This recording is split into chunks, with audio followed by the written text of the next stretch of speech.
नमस्कार पेरेंट्स।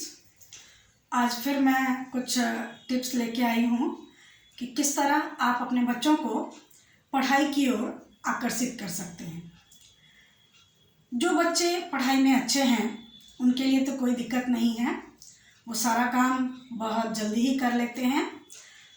तो ऐसे माता पिता को मैं सजेस्ट करना चाहूँगी कि वो कहानी की किताबें या फिर जीके की बुक या विजडम जैसी पत्रिकाएं बच्चों को लाकर दें, अगर उनकी रुचि है तो।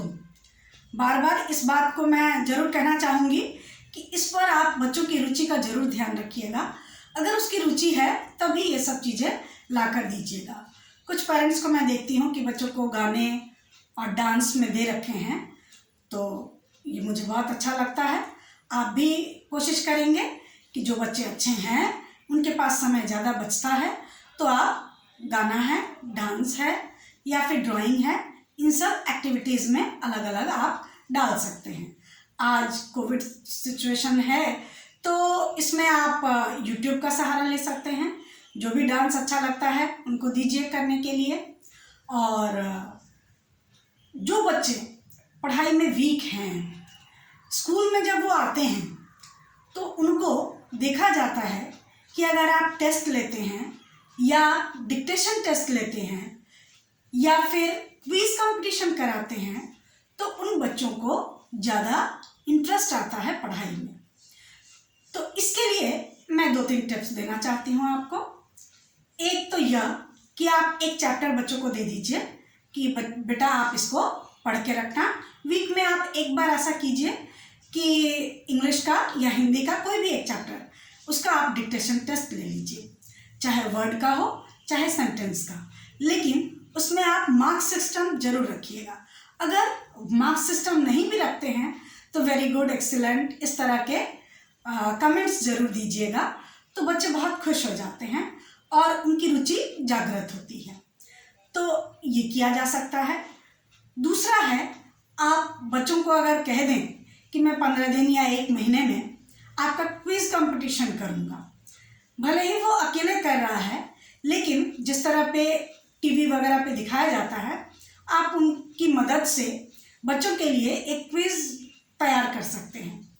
जैसे कि 4-5 फ़ोटो आपने पेपर से या पुराने बुकों से काट लिया, काट कर फिर उसको पूछिए कि किस तरह का ये पिक्चर किसका है, किससे रिलेटेड है। साथ ही साथ 10 क्वेश्चन, शॉर्ट क्वेश्चन रखिए जिसमें रैपिड राउंड कहते हैं उसको। फटाफट आप पूछेंगे, 10 मिनट का टाइम देंगे कि बेटा 10 मिनट में मैं आपको पूछूंगा, देखो आप कितना नंबर लाते हो। अगर वो कर पाता है तो उसको उस हिसाब से नंबर दीजिए। इस तरह आप क्विज कंपटीशन के रूप में 4-5 राउंड बनाकर आप उसको सिखा सकते हैं। और दूसरी चीज़ एक यह भी है कि आप एक चैप्टर पढ़ने के लिए दे दिए, उसके बाद इस तरह से आप चिट बना लीजिए। इसमें वर्ड्स आपका लिखा हुआ होना चाहिए। साथ ही साथ अगर मान लीजिए छोटे बच्चे हैं, प्री नर्सरी, नर्सरी के, तो आप लेटर्स के भी चिट बना सकते हैं। और ये चिट 10 या 15 चिट आप एक जगह रख दिए, उसके बाद बच्चे को आके कहेंगे कि आप बेटा ये देखो।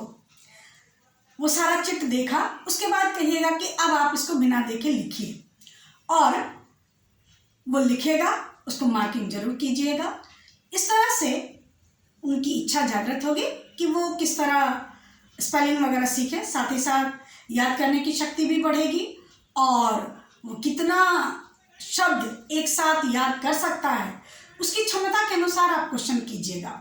जैसे अगर वो 10-15 वर्ड बड़ी आसानी से याद कर लेता है तो उसके लिए आप 20 या 25 शब्दों का या वर्ड का आप चिट रखिए, या 50। जैसे उसकी क्षमता बढ़ती है आप उसके हिसाब से ये बढ़ाते जाइए, तो इसमें बच्चों की रुचि बहुत बढ़ेगी। और एक बात कहना चाहूँगी कि नेशनल के पाणिनी चैनल, जो कि CCL में 22 नंबर पे आता है, कभी कभी बदल भी जाता है, इस चैनल को क्लास 5 के गार्जियन को सजेस्ट करूँगी कि आप लोग ज़रूर दिखाइए, क्योंकि उसमें 5 के सारे सब्जेक्ट कवर किए हुए रहते हैं और सब कुछ दिखाया जाता है, तो बच्चों को थोड़ा और एक्स्ट्रा स्कूल के अलावा उनको कुछ और नॉलेज मिल जाएगा। साथ ही साथ फिर से मैंने डिस्क्रिप्शन बॉक्स में एक लिंक दिया है, जैसे कि मैंने पिछले वीडियो में मैंने दिया था लिंक हैंड राइटिंग प्रैक्टिस के लिए, कर्सिव राइटिंग के लिए, तो उसके लिए फिर से एक दी हूँ, क्योंकि कुछ पेरेंट्स जानना चाहते थे और चाहते थे कि इस बारे में बताया जाए, इसीलिए उसका लिंक मैं डाल रही हूँ। आप लोग इस पर ध्यान दीजिएगा। धन्यवाद।